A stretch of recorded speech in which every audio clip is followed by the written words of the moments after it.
Morning, afternoon, and night. It's CBS 42 weather around the clock. Brought to you by Southern Home Structural Specialists. Now, the latest forecast from the CBS 42 Storm Team.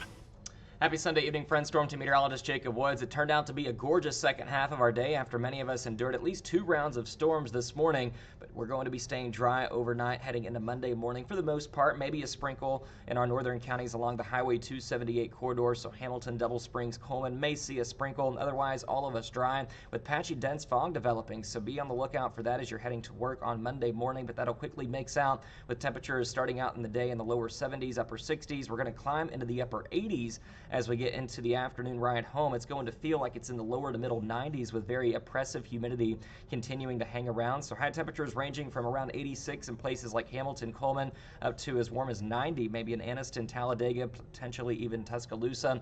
Moundville over in our southwestern counties getting in on some of that heat. Now it's going to continue into Tuesday afternoon, but this time becoming a little bit more unstable as that warm and moist air is going to collide with a cold front approaching from our west, and that's going to spark some potentially significant severe storms going into Tuesday evening. Anytime after 4 p.m.